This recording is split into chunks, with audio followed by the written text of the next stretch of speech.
자, 이제 페이지 109페이지 계속 봅니다. 방금 우리가 했던 것은 어떤 도시군 계획설이 결정되었는데 10년 이내 미시행이 되고 지목이 돼 이럴 때 내 땅 사주세요 매수할 수 있었고요.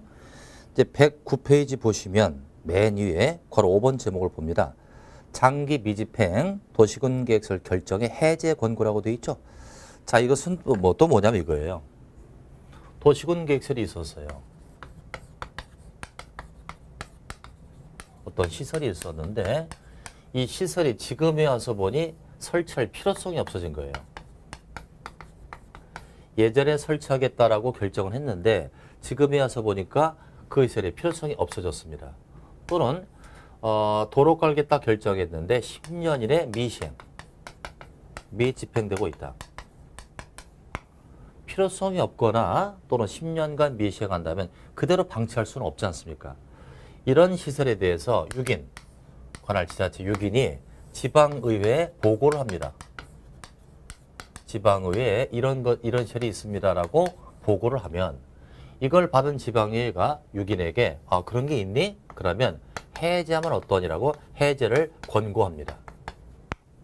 권고란 건 강제성은 없는 거죠. 얘는 해제 결정권이 없기 때문에 6인에게 해제하면 어떠냐라고 권고를 해요. 이 권고를 받은 6인은 이것을 1년 이내 해제를 결정합니다. 권고를 받은 날로부터 1년 이내 해제를 결정하죠. 그럼 6인 중에서 결정권이 없는 자가 있죠. 6인은 특, 광, 특시, 특도, 시장군수인데 결정권이 없는 자는 바로 시장군수입니다. 그리고 시장군수는 권고를 받았어도 직접 결정할 수 없으니까 결정권이 있는 시도지사죠. 도지사죠. 그 시장군수가 해제 권고를 받았다면 직접 결정을 못하니까 도지사에게 해제 좀 해주세요 신청을 합니다. 어쨌건 권고를 받으면 1년 이내 해제를 결정합니다. 근데 1년 이내 해제를 만약에 결정을 안 할 수도 있잖아요. 1년 이내 해제를 못했습니다. 그렇다면 2년마다 그 사실을 보고를 해야 합니다. 지방의회. 이렇게 순서로 가는 거예요. 이런 시설이 있을 때 얘는 얘한테 보고하면 얘는 얘한테 해제를 권고한다.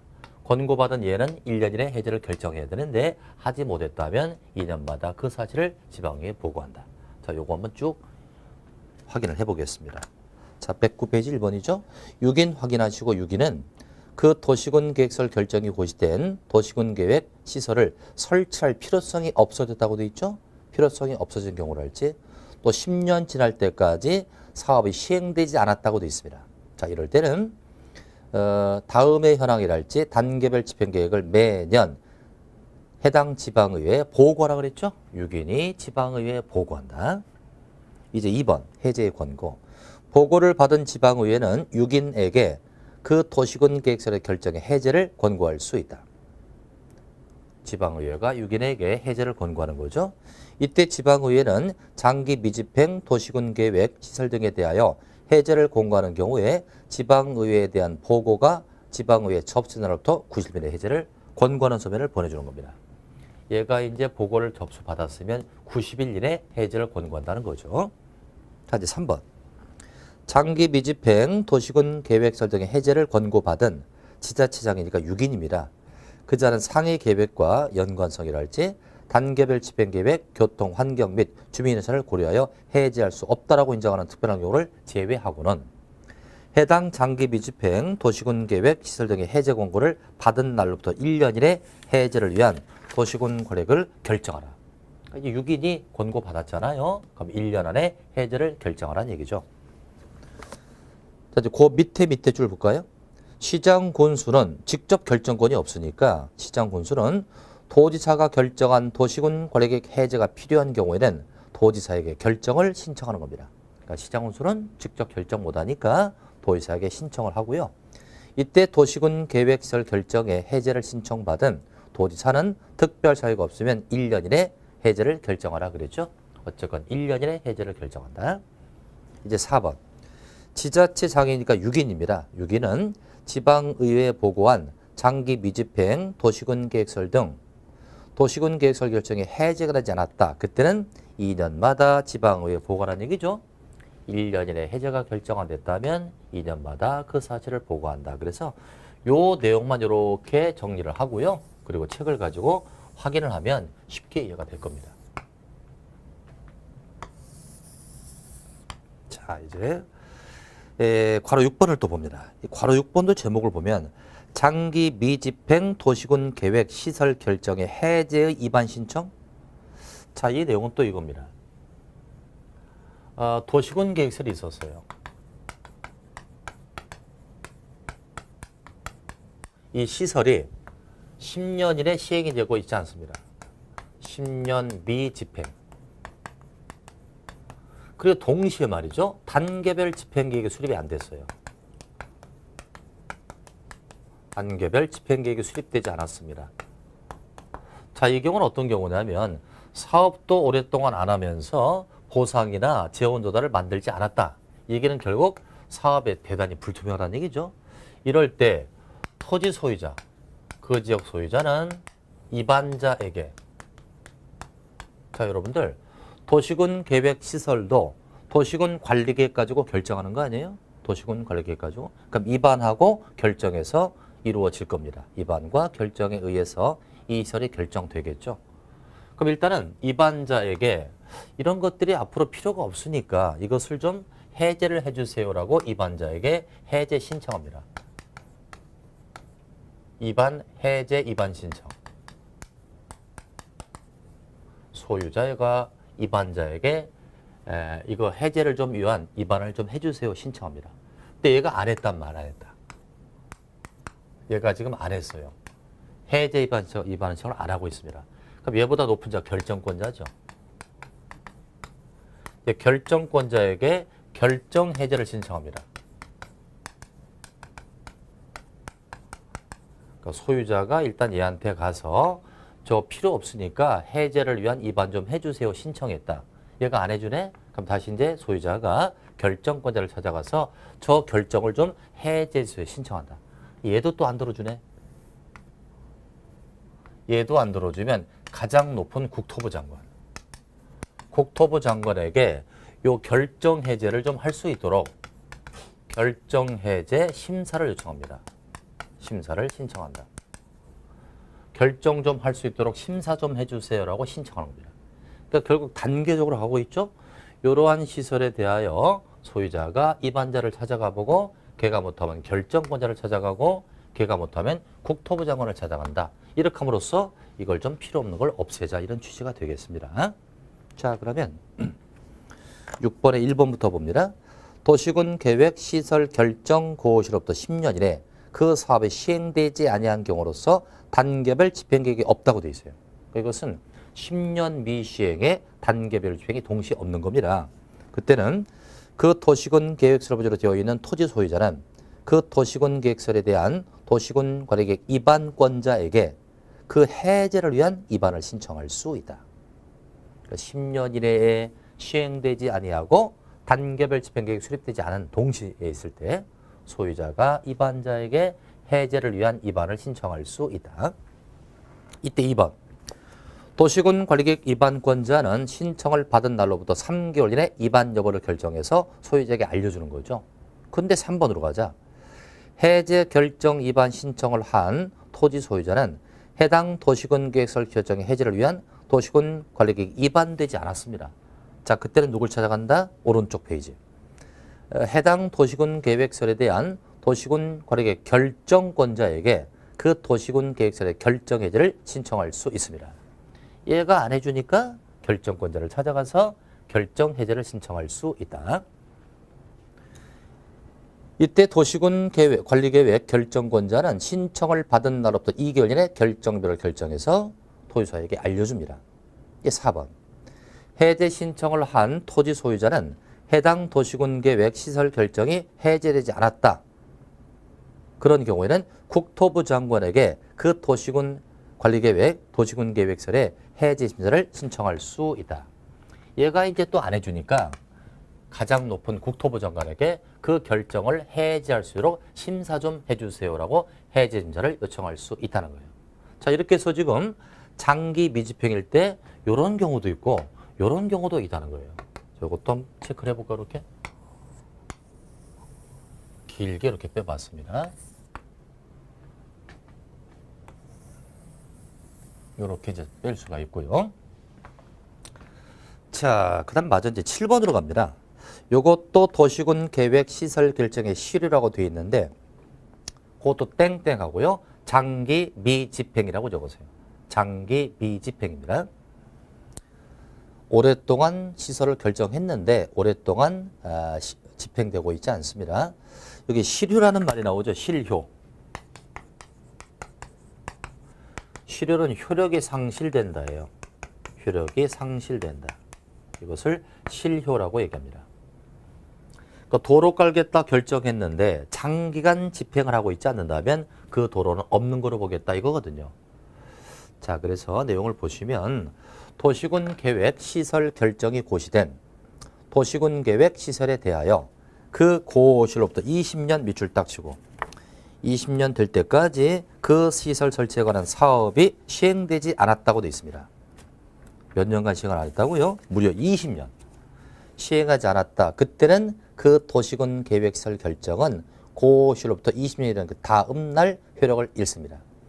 20년 동안 시행을 안 했다면 20년이 되는 날 실효되는 게 아니고 그 다음 날.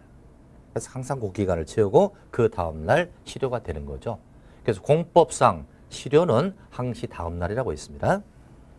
이때 도시군 계획 시설 결정이 효력을 잃으면 국토부 장관은 관보에 시도나 대도시는 공보에 실효 일자, 실효 사유, 실효된 내용을 계좌란 법의 다리를 고시하라 그랬는데 그 고시를 무슨 고시라고 한다? 실효고시라고 한다. 어떤 것이 효력이 상실됐다면 이것도 알려야 된다고요. 이걸 실효고시라고 한다. 실효고시는 형식적 요건입니다. 형식적 요건. 자, 그래서 여러분들 보세요. 도시군 계획 시설이 있었다.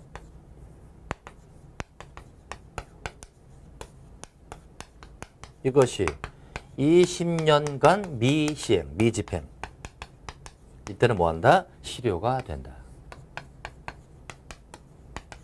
실효는 20년이 되는 날 실효됩니까? 다음 날입니까? 다음 날.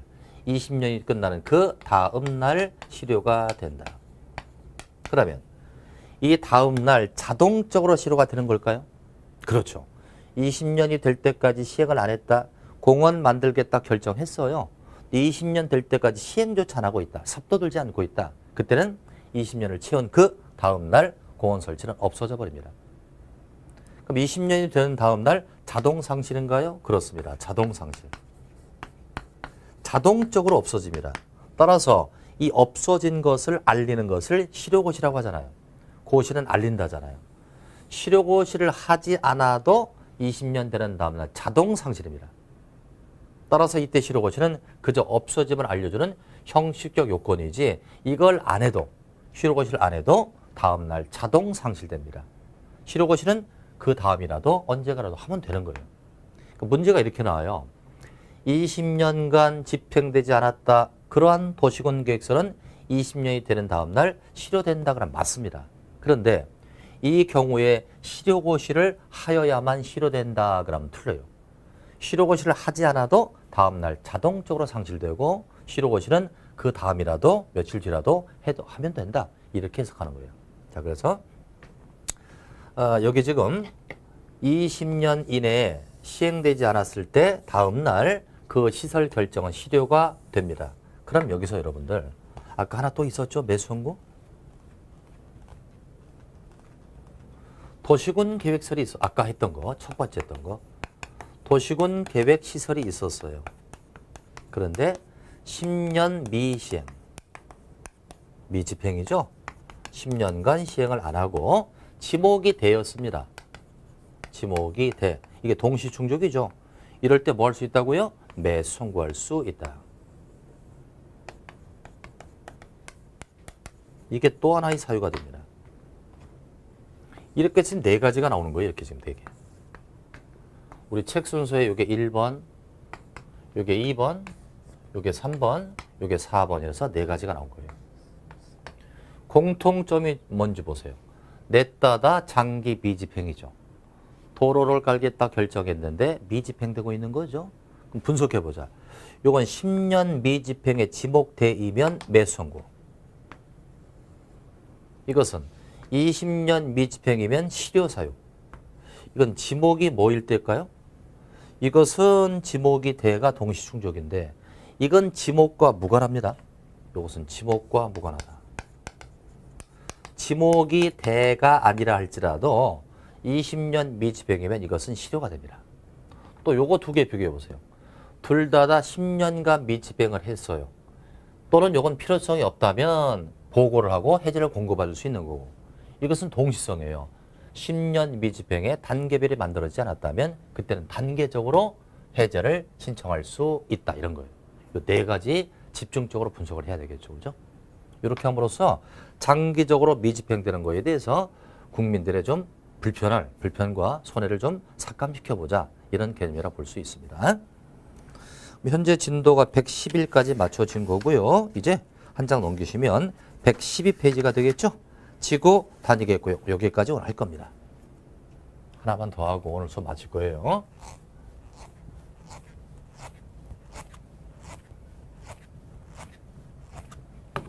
자, 제목을 보니까 말이죠. 지구 단위계획구역과 지구 단위계획 이렇게 나와 있습니다. 자, 이제부터는 또 뭘 하느냐. 계속 연결해야 돼요, 여러분들. 공법은 앞에 거와 계속 상호 연관성을 가지고 있습니다. 따로따로 노는 게 아니에요. 자, 그럼 이제 정리를 좀 해보자. 계속해서 정리합니다. 계속해서 우리는 도시군 관리계획을 가지고 공부한다. 도시군 관리계획은 누군가 입안을 하고 누군가 결정을 한다고 그랬습니다. 그죠? 입안과 결정을 해서 이루어집니다. 입안자가 원칙이 누구였다? 6인. 예외는 국토부 도지사. 이거 계속 따라다닙니다. 원칙은 6인, 예외는 국토부 도지사. 결정권자가 원칙은 시도나 대도시. 예외는 국토부 장관. 또 해수부 장관도 결정할 수 있었죠. 해수부는 뭘 결정한다고 그랬죠? 해양보호구역, 수산자원보호구역이죠. 수산자원보호구역은 해수부가 결정한다. 또 시장군수도 결정할 수 있었습니다. 어떤 걸? 지구단위 계획구역. 시장군수가 입안한 지구단위 계획구역은 시장수가 결정한다고 했습니다. 이렇게 잡았고요. 그 다음에 도시군 관리계획 내용이 지금 5개 있었다고요. 이걸 지금 계속해서 하고 있는 거예요. 첫 번째, 용도, 지역, 용도, 지구, 요거 끝냈잖아요. 용도, 지역, 용도, 지구 공부했고요. 두 번째, 용도, 구역 공부했습니다. 그죠? 세 번째, 기반시설 했잖아요. 기반시설은 지금까지 공부한 거예요. 기반시설과 도시군 계획설은 지금까지 공부를 했고요. 네 번째가 뭐다? 도시개발사업이나 정비사업이 나온다.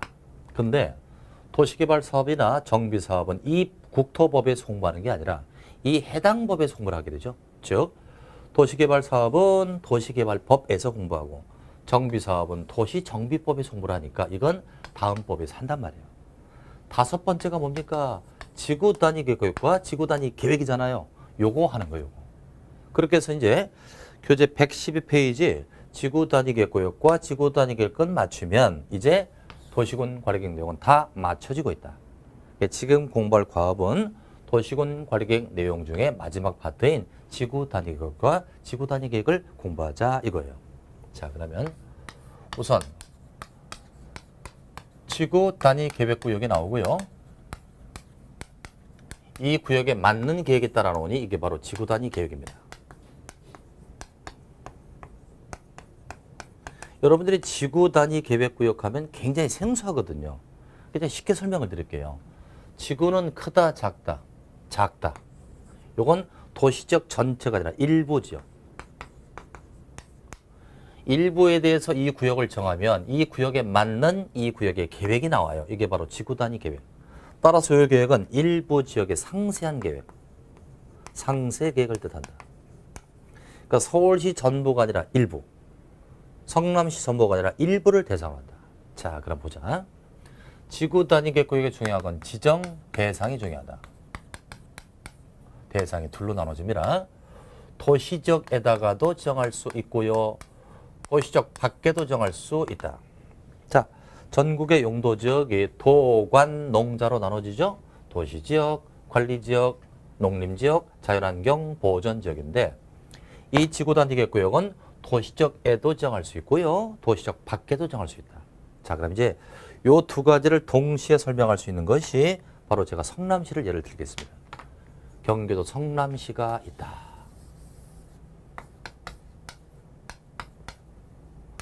성남의 중앙에 분당이 있어요. 분당, 그죠? 분당이 있고요. 성남의 외곽부에 판교가 있었다.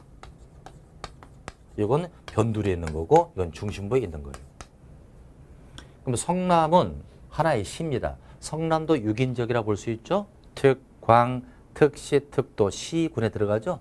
성남시의 방향을 잡습니다. 즉 예를 들어서 교육도시로 키우겠다라고 교육도시 방향을 잡을 수가 있어요. 이 성남시 전부에 대해서. 무슨 계획 가지고 합니다? 그렇죠. 도시군 기본계획 가지고.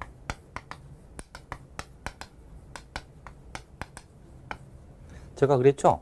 두 개 이상 지역의 방향을 광역도시계획, 단일 지역의 방향이 도시군 기본계획. 따라서 이 계획을 가지고 성남시 전부에 대해서 교육도시 방향을 잡습니다. 교육도시 방향이니까 학교나 도서관이나 이런 것들에 대한 방향이 쭉 설치가 되죠. 그런데 그 일부 지역의 분당이 있잖아요.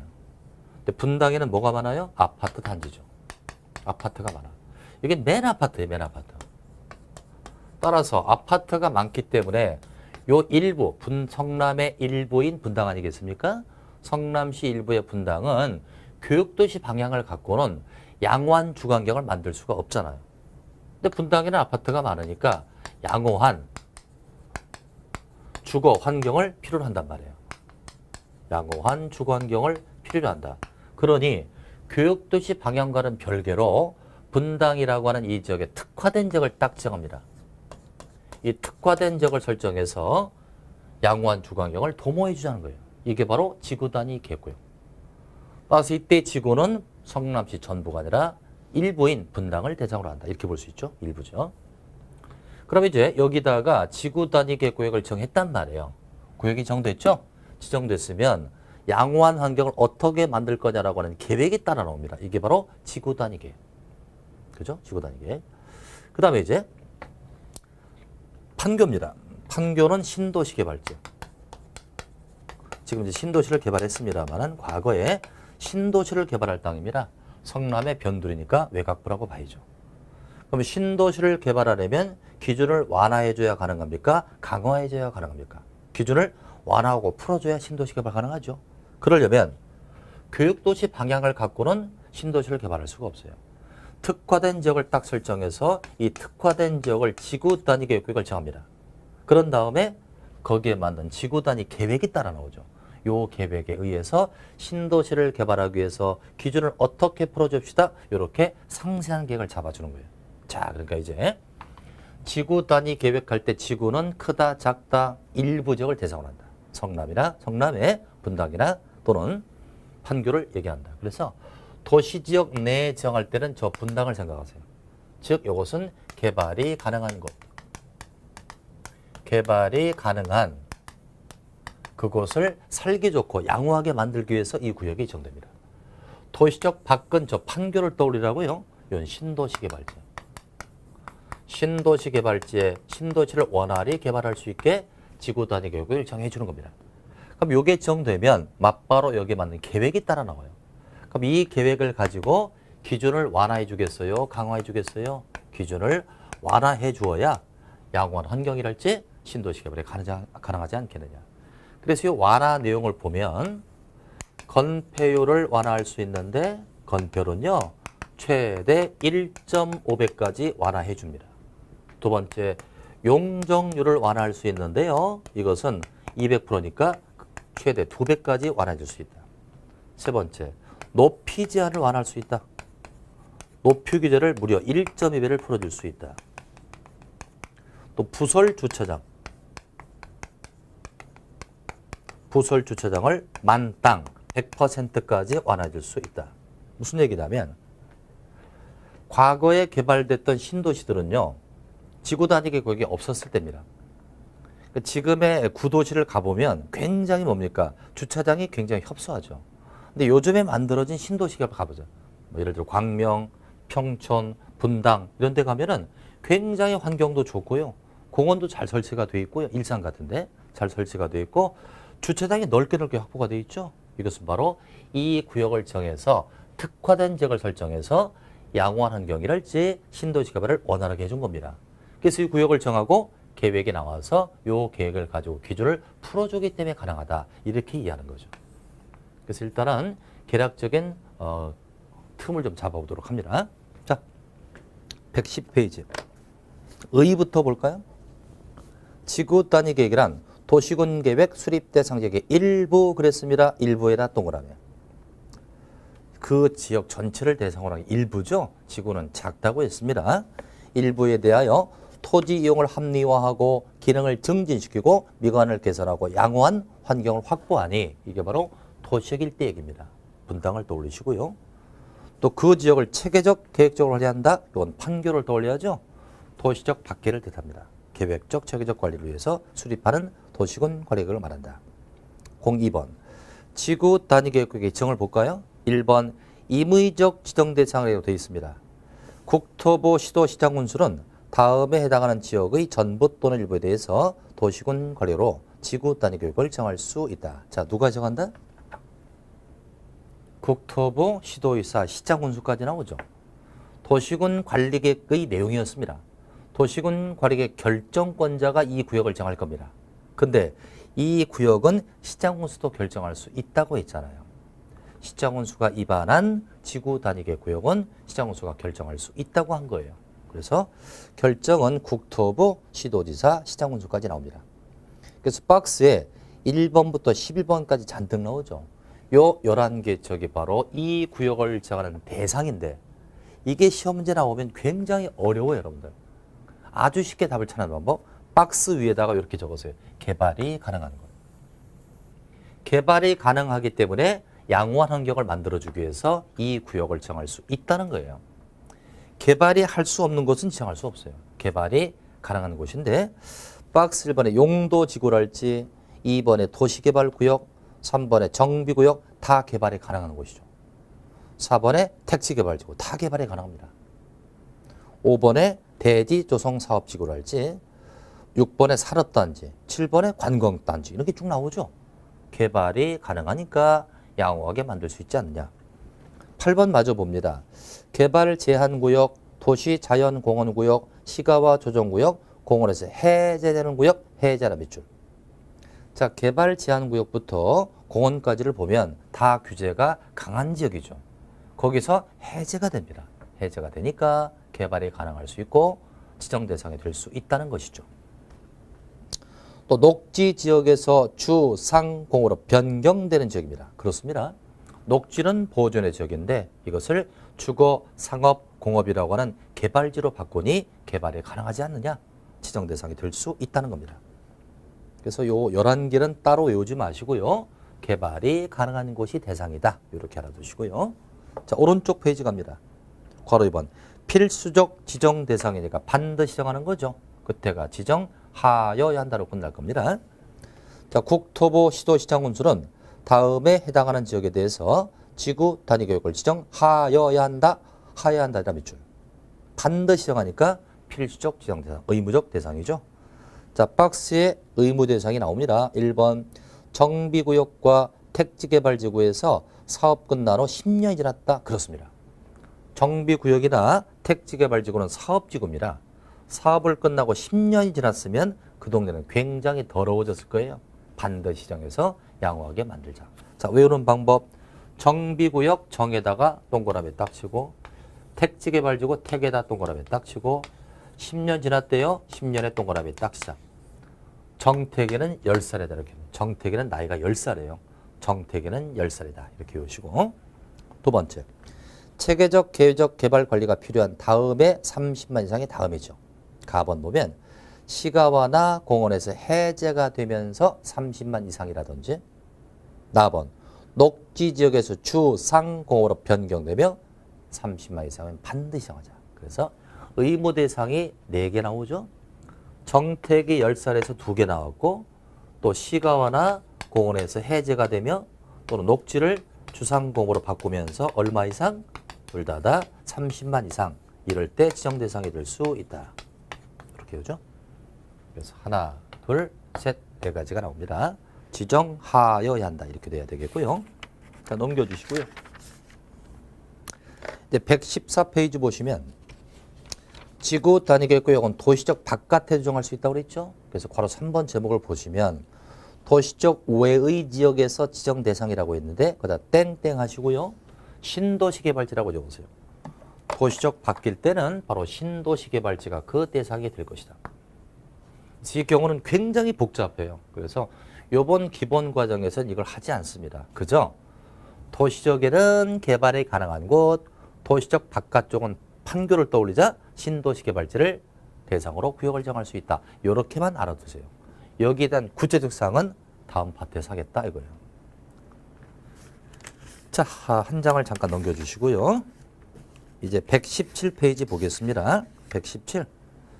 이제 03번에 지구 단위 계획이 나오죠. 여기 잠깐 볼까요? 자, 이제 특화된 지역인 지구 단위 계획을 정했습니다. 이 구역이 정되면 여기에 맞는 계획이 따라 나오니 이게 지구 단위 계획.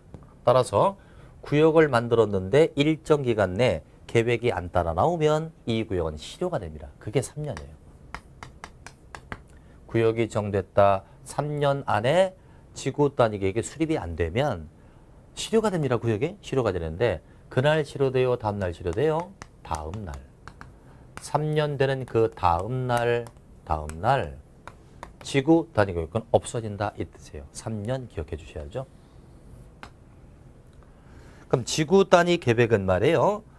상세한 내용이 들어가 있습니다. 예를 들어서 이 지역의 뭐 색깔이나 건물의 형태, 색깔 이런 것들을 자세히 수록하고 있는 상세한 계획이라는 거죠. 자, 바로 1번부터 봅니다. 지구 단위 계획 구역의 목적을 이루기 위해서 지구 단위 계획은 다음 사항에 포함된다. 그래서 박스에 잔뜩 나와 있죠. 이렇게 많은 상세한 내용으로 구성이 되는데 우선 몇 가지만 확인해 볼까요? 동그라미 3번.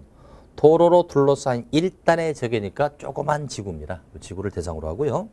4번. 건축물의 용도 제한이나 건축물의 건폐율, 용적률, 높이 등이 나오는데 이런 것들을 완화하는 내용으로 나올까요? 강화하는 내용으로 나올까요? 완화하는 내용이죠. 그래서 동그라미 4번 끝에다가 완화라고 적으세요. 건폐율, 용적률, 높이를 완화하는 내용이 들어가 있을 것이다. 그 다음에 5번은 건축물의 배치나 형태나 색채 등이 나오기 때문에 거기다 땡땡하고요. 상세 계획이라고 적자. 상세 계획. 아주 상세합니다.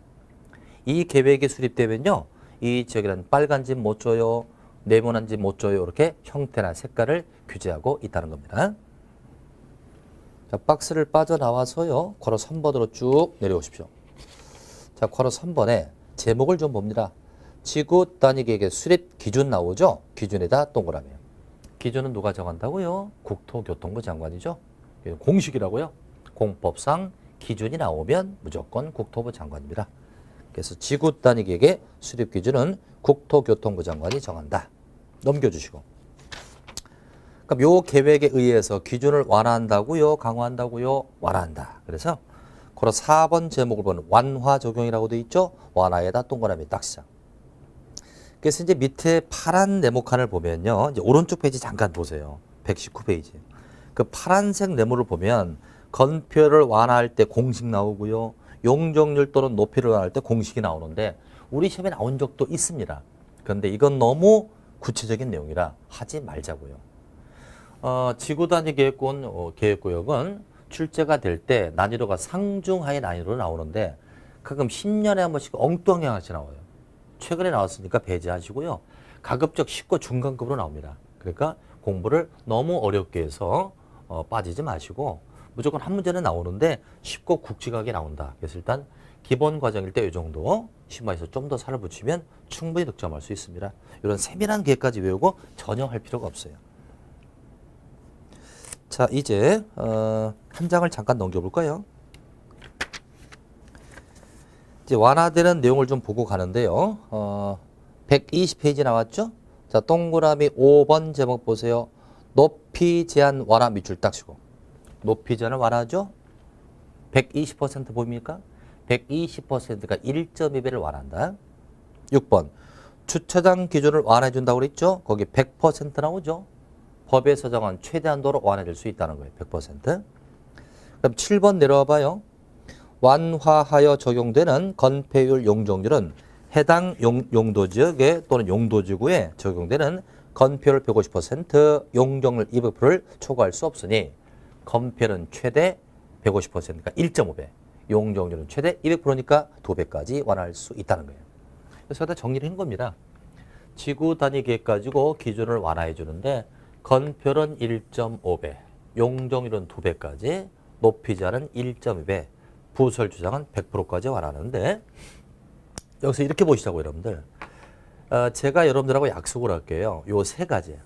건폐율 건, 용적률 용, 높이 제한 높이. 요거 세 개는요. 항시 공법에서 붙어 다니더라고요. 얘가 나오면 얘가 나오고 또 얘가 나와요. 떨어지는 경우가 거의 없어요. 그래서 공법상 요 세 가지를 우리끼리 삼총사라고 부르자. 삼총사는 건폐율, 용적률, 높이 제한은 붙어 다니죠. 삼총사. 삼총사를 완화해주고 주차장을 완화해준다. 이렇게 이해하시면 됩니다. 자, 이제 121페이지로 갑니다. 04번 보시자고요. 지구 단위 계획에 실효가 나오죠. 실효는 효력이 상실된다는 거예요. 자, 원칙부터 봅니다. 지구 단위 계획구역 지정에 관한 도시군 관리계획 결정이 고시가 되면 3년 동그라미 딱 치고 3년 이내 그 지구 단위 계획구역에 대한 지구 단위 계획이 결정 고시가 안 되면 그랬죠. 구역이 정됐는데 계획이 3년 이내 안 만들어졌다 이거예요. 그때는 뭐다? 3년이 되는 날이에요? 다음 날이에요? 다음 날이죠. 3년 되는 그 다음 날 뭐가 실효된다? 지구 단위 계획 구역 지정에 관한 결정은 효력을 잃어버립니다. 자, 그럼 이제 다만 보이나요? 다만부터 그 밑에 줄이 또 새로 신설된 겁니다. 다만 주민이 입안을 제한한 지구 단위 계획 그랬습니다. 우리 지난주 배운 것 같아요. 도시군 관리 계획은 주민이 입안은 못해요. 주민이 입안을 제한할 수 있었고 그 제한할 수 있는 내용 중에 지구 단위 계획을 제한할 수 있다. 그래서 다만 주민이 입안을 제한한 지구 단위 계획에 관한 도시군 관리 결정 고시로부터 5년 동안을 닥치고 5년 이내 이 법 또는 다른 법에 따라 허가 등을 받아서 사업공사에 착수하지 아니하면 5년 되는 날이에요? 다음 날이에요? 다음 날. 5년 되는 다음 날 지구 단위 계획은 효력을 잃어버린다라고 되어 있습니다. 자, 이렇군요. 여기 이제 5년. 사업이나 공사에 착수하자. 이거 안 하면 실효가 된다. 이것도 다음 날. 자, 이렇게 봐야 돼요, 여러분들. 구역이 정됐습니다. 그럼 3년 안에 계획이 따라 나와야 합니다. 이 계획이 안 따라 나왔죠? 구역은 실효가 됩니다. 또 하나 이제 계획을 만들었다는 거예요. 주민이 입안을 제한한 겁니다. 주민이 입안을 제한했기 때문에 이 계획에는 대단히 구체적이 나올 거예요. 우리 동네 도로 깔아주세요. 우리 동네 공원 좀 만들어줘요라는 구체적 내용이 이 계획에 들어갈 겁니다. 근데 무려 5년 될 때까지 사업공사를 하고 있지 않단 말이에요. 그때는 이 계획이 실효가 되는 겁니다. 그래서 3년의 구역, 5년의 계획이 실효된다. 이렇게 이해하는 거예요. 이때 괄호 3번 실효 고시. 국토부 시도 시장 운수는 지구 단위 계획구역 지정의 효력을 잃으면 지체 없이 그 사실을 고시하니 이 고시를 무슨 고시? 실효 고시라고 합니다. 자, 물음 드릴게요.